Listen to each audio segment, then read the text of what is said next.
Alright, here it is, ladies and gentlemen, the absolute worst film of 2010. It's not Charlie St. Cloud, it's not even The Backup Plan.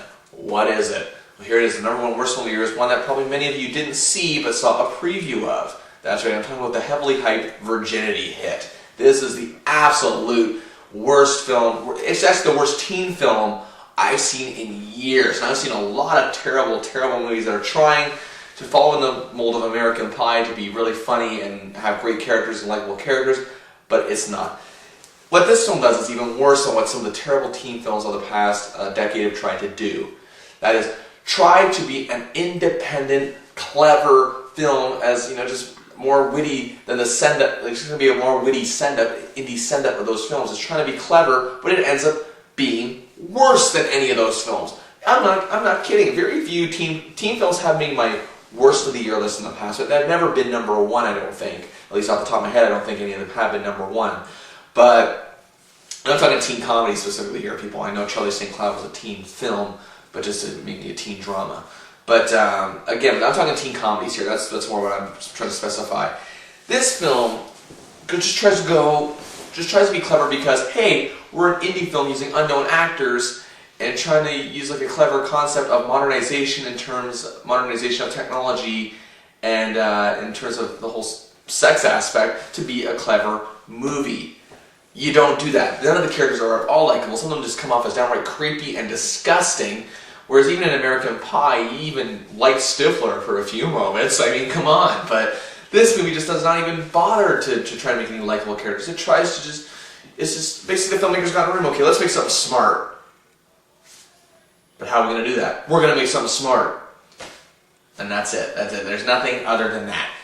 People got to understand, when you're making a great film, even a great teen comedy, you have to go, you have to define what the aspect of smart really is. That's all this film. They just want it to be smart. And instead, it ended up being dumber than any other teen film that they're trying to, rise above.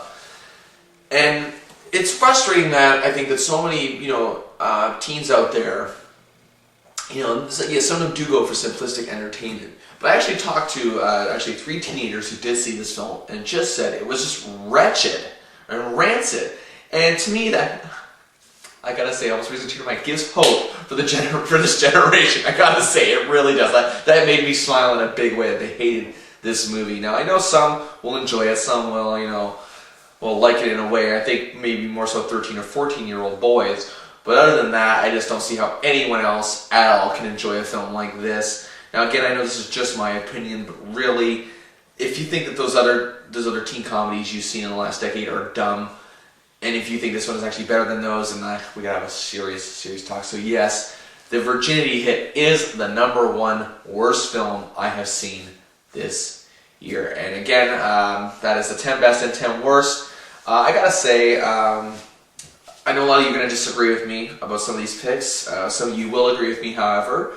I find more so disagreement on my worst list that I put out than my best usually. And again, I actually, a certain friend of mine who shall remain unnamed, I think she argued with me how Maid of Honor with Patrick Dempsey made my worst list one year, and The Dark Knight, of course, was my number one pick. She said, The Dark Knight is awful, Maid of Honor was amazing. She'll remain unnamed for now. I think she knows who she is if she's watching this, and I'm so sorry. But yes, that is it for the 10 worst of the year. I will be back for my next big special before we get back into the norm of things. My next special will be called For Your Consideration. That's right, the second annual Oscar special I'm going to be doing. And my co-host once again this year will be Kaylee King. She'll be rejoining me. We had such fun doing it last year, and we're going to have such fun again this year. She'll also be joining me for my other Oscar special, which will be more towards the actual show, called If We Pick the Winners. But next time will be For Your Consideration. We're going to list off who we feel isn't being considered, or at least what we should be considered more anyway, for the Oscar balloting that's going to be going out very soon. So that is it for this week's edition of Bill Chasing the Movies. But until then, so again, send me your feedback. I'd be glad to discuss the 10 best and 10 worst, or just best and worst in general of 2010 with you. And send me feedback here on YouTube or on my Facebook group called Bill Chasing the Movies. But until then, I am Bill Chase, and I will be at the movies. Thank you for joining me. Goodbye, everybody.